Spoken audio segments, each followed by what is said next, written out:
Capacitors पे बात करेंगे बच्चों। कैपेसिटर क्या होता है? दर हकीकत कैपेसिटर एक स्टोरेज डिवाइस है जो कि हमारे चार्ज को स्टोर करता है, और अगर हम एनर्जी की बात करें तो ये स्टोर करता है energy in form of electric field. क्योंकि कैपेसिटर्स के अंदर अगर हम इसकी फैब्रिकेशन और इसकी अगर हम कंस्ट्रक्शन की बात करें तो इसके अंदर प्लेट्स मौजूद हैं, जिनमें एक पॉजिटिवली चार्ज प्लेट है तो दूसरी नेगेटिवली चार्ज प्लेट होगी, और इनके दरमियान इलेक्ट्रिक फील्ड की मौजूदगी की वजह से एनर्जी स्टोर होती चली जाएगी। तो उस रेफरेंस से हम कैपेसिटर को कहते हैं कि it is the storage device. ये चार्जेस को अपनी प्लेट्स के ऊपर स्टोर करवाते हुए हमारी एनर्जी को स्टोर कर लेता है in terms of electric field. तो इसको डिफाइन कर लेते हैं। कैपेसिटर क्या होता है? A device which is used to store charges is known as capacitor.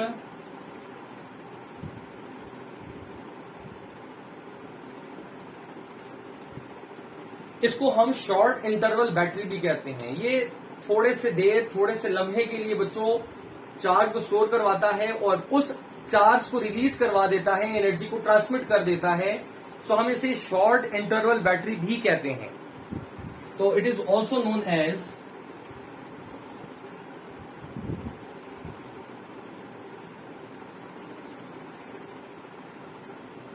Short interval battery. अब जब मैंने इसको बैटरी कह दिया, लाइक ये बैटरी की तरह ही काम कर रहा है। बैटरी भी क्या करती है? चार्ज को स्टोर करती है, but for a long time. लेकिन जब कैपेसिटर किसी सर्किट में लगा दिया जाता है बच्चों, तो ये सर्किट के अंदर मौजूदा जो उसका आरसी का प्रोडक्ट होता है, रेजिस्टेंस और कैपेसिटेंस होती है, उस पर डिपेंड करते हुए चार्ज को स्टोर करता है और उस टाइम के बाद चार्ज को निकाल देता है।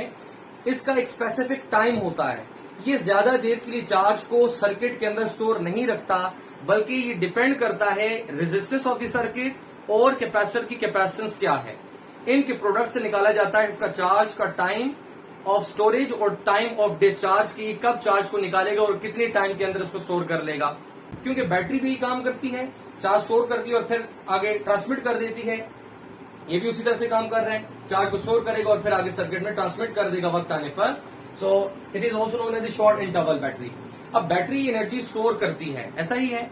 हम उसमें चार्ज स्टोर कर रहे होते हैं, लेकिन असल में उसके अंदर इलेक्ट्रिकल एनर्जी स्टोर हो रही होती है। सो ये भी इलेक्ट्रिकल एनर्जी स्टोर करता है। और किस फॉर्म में स्टोर करता है? स्टोर करता है energy in form of electric field. तो ये बात भी इसमें लिख लेते हैं। It stores energy, electrical energy in form of electric field।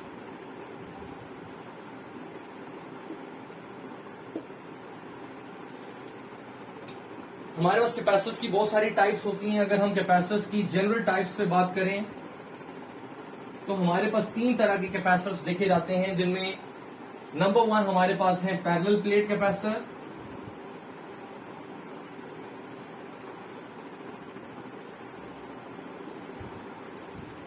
Second हमारे पास टाइप होती है सिलेंड्रिकल कैपेसिटर।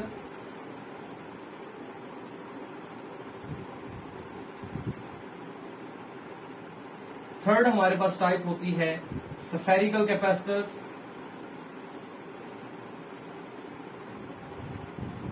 लेकिन इन तमाम तर कैपेसिटर्स में जो कॉमनली यूज किए जाते हैं वो हमारे पास है पैरेलल प्लेट कैपेसिटर। इनकी भी कुछ वजूहात हैं, रीजनिंग्स हैं। तो कॉमनली हम यूज करते हैं पैरेलल प्लेट कैपेसिटर्स को, क्योंकि कैपेसिटेंस जो होती है इन तमाम तरह कैपेसिटर्स की, ये कहीं डिपेंड कर रही होती हैं इनकी प्लेट्स के एरियाज पर, इनकी स्पेसिंग पर, डाइलेक्ट्रिक्स पर और इनकी प्लेट्स की ज्योमेट्री पर।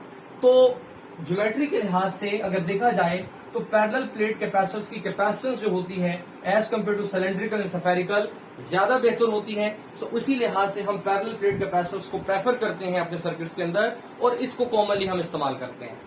इसके बाद हम बात करते हैं बच्चों के हमारे पास जो चार्ज स्टोर होता है प्लेट्स पर, और पैरेलल प्लेट के रेफरेंस से बात करेंगे, वो चार्ज जो प्लेट्स पर स्टोर हो रहा है वो किस हद तक स्टोर होगा। आया चार्ज स्टोर होता ही रहेगा, हमारे पास कोई भी कैपेसिटर उसके अंदर चार्ज स्टोर होता ही रहेगा, या उसकी कोई लिमिट है। अच्छा, जो चार्ज स्टोर हो रहा है वो किस चीज पे डिपेंड कर रहा है। सो पैरेलल प्लेट कैपेसिटर बच्चों यहां पर कंसीडर करते हैं और उसकी बात करते हैं। सपोज किया कि बच्चों हमारे पास दो आ गई प्लेट्स, एक प्लेट आ जाएगी पैरेलल प्लेट पॉजिटिव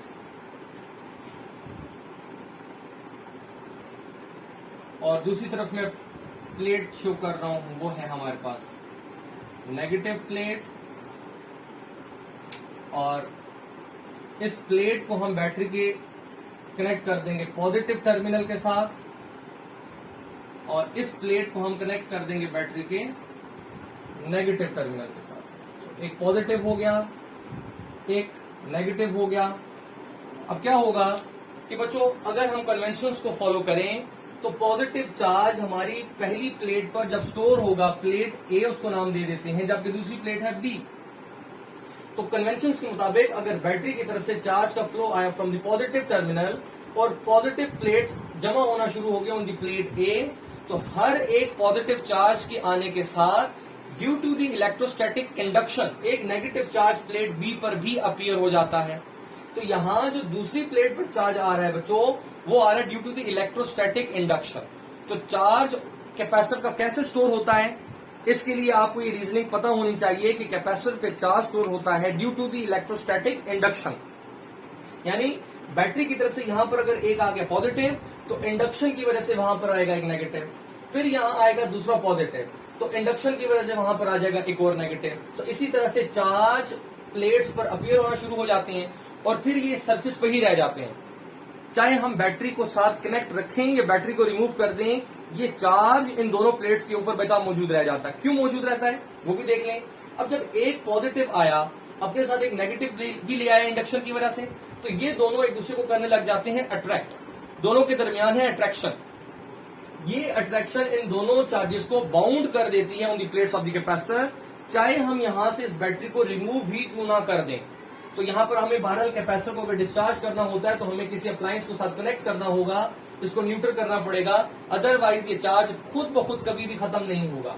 अब साथ में क्या हुआ, हमने क्योंकि बात की ये एनर्जी को स्टोर करता है in form of the electric field, तो यहां एक पॉजिटिव आया साथ में नेगेटिव आया तो इलेक्ट्रिक फील्ड भी बनने लग गई और दोनों प्लेट्स के दरमियान बन जाती है यूनिफॉर्म इलेक्ट्रिक फील्ड जिसकी direction as usual positive plate से होती है नेगेटिव प्लेट की तरफ। और जैसे जैसे ये चार्ज प्लेट्स के ऊपर आता चला जाएगा वैसे वैसे इन दोनों के दरमियान फील्ड स्ट्रेंथ बढ़ती चली जाएगी और जो एनर्जी स्टोरेज हो रहा है वो भी बढ़ता चला जाएगा। बट एक चीज मद्देनजर रहे कि कोई भी कैपेसिटर जो हम यूज कर रहे हैं उस पर चार्ज कितना स्टोर होगा, it depends upon the ability और the capacity of a capacitor, कि वो कैपेसिटर कितना चार्ज स्टोर करने की सलाहियत रखता है।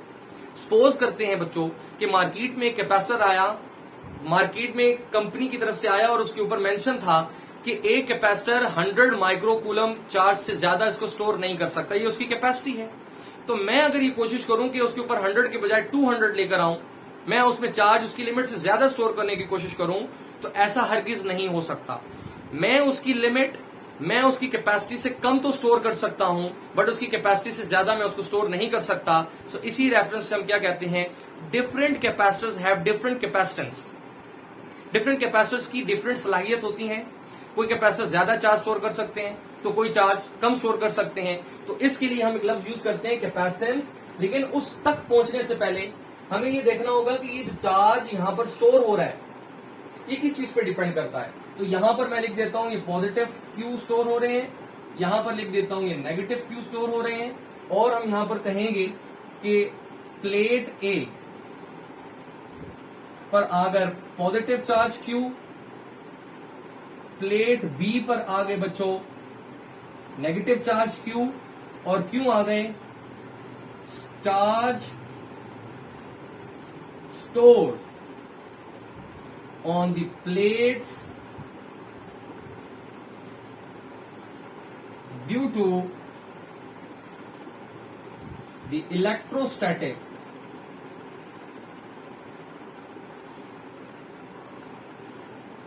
इंडक्शन,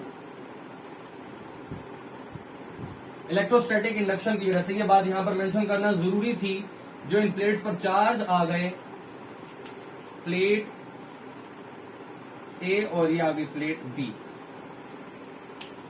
इलेक्ट्रोस्टैटिक इंडक्शन का जिक्र कर दिया। अब ये जो चार्ज आ रहा है किस चीज पर डिपेंड करता है? The charge store on the plates of a capacitor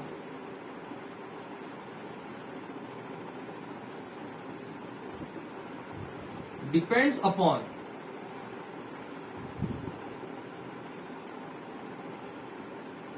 the applied potential. Charge कितना स्टोर होगा बच्चों, ये डिपेंड करता है कि साथ हमने बैटरी कौन सी कनेक्ट कर रखी है, उसकी तरफ से आने वाले वोल्टेज कितने होंगे, यानी पोटेंशियल डिफरेंस कितना होगा। So mathematically we can write the relation as the amount of charge store on the plates of a capacitor is directly proportional to the applied potential. हम बैटरी रिप्लेस कर दें, कम volt से ज्यादा volt वाली battery लगा दें तो capacitor में ज्यादा चार्ज स्टोर हो जाएगा। अगर हम बैटरी रिप्लेस कर दें और छोटी बैटरी लगा दें, कम वोल्ट वाली बैटरी लगा दें, तो चार्ज कम स्टोर होगा। बट याद रखें, फिर भी आपसे कहूंगा कि up to the certain limit, ऐसा नहीं है कि जिस कैपेसिटर ने 100 चार्ज स्टोर करने थे अब वो 200 भी स्टोर कर सकेगा बैटरी बड़ी लगा देने से। ऐसा नहीं है कि कैपेसिटर 5 चार्ज स्टोर कर सकता था, आप उसमें 15 स्टोर करवा दें। बड़ी बैटरी अब लगा देने से उसमें ज्यादा चार्ज स्टोर नहीं होगा, क्योंकि वो डिपेंड करती है चार्ज की storage on the capacitance of the capacitor, जो कि यहां हमारे पास साइन ऑफ प्रोपोर्शनैलिटी के रिप्लेस करने से आ जाता है। अगर हम इस इक्वेशन को ओपन करें, साइन ऑफ प्रोपोर्शनैलिटी को रिप्लेस कर दें, तो यहां पर आता है सी और साथ में लिख दिया जाएगा वी। अब ये सी क्या है इसकी बात करते हैं। वेयर सी इज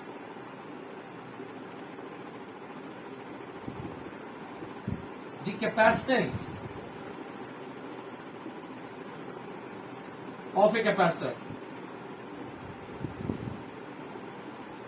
अब कैपेसिटेंस क्या है उसको भी प्रॉपरली डिफाइन कर लेते हैं। कैपेसिटेंस से क्या मुराद है, इसकी यूनिट क्या है, हेडिंग देंगे कैपेसिटेंस की।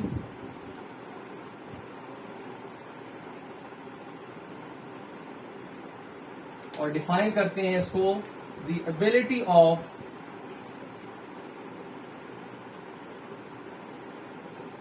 A capacitor to store charges is known as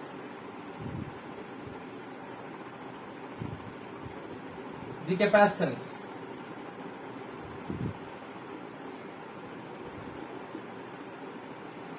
Its SI unit is farad,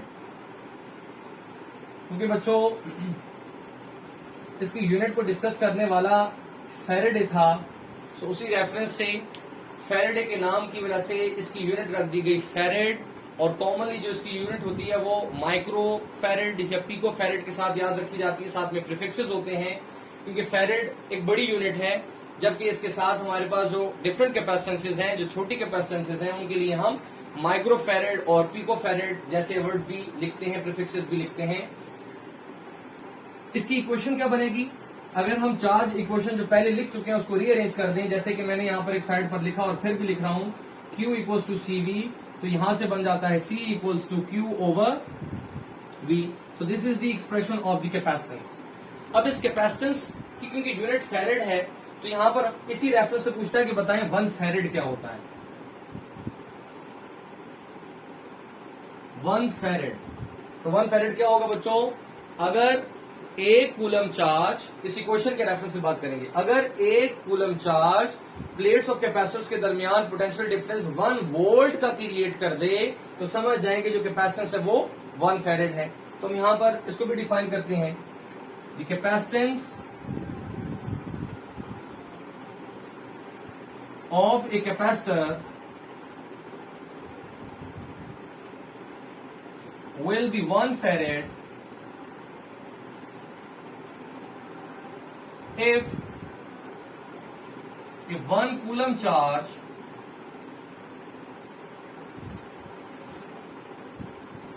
produces a potential difference of 1 volt in between the plates. अगर एक कूलम चार्ज दोनों प्लेट्स के दरमियान 1 वोल्ट पोटेंशियल डिफरेंस क्रिएट करती हैं तो हम उसको कह देते हैं कि उस कैपेसिटर की कैपेसिटेंस 1 फैरेड है। यहां पर बच्चों हमारे पास कैपेसिटेंस पे भी बात हो गई और इसके बाद हम बात करेंगे capacitance of parallel plate capacitor.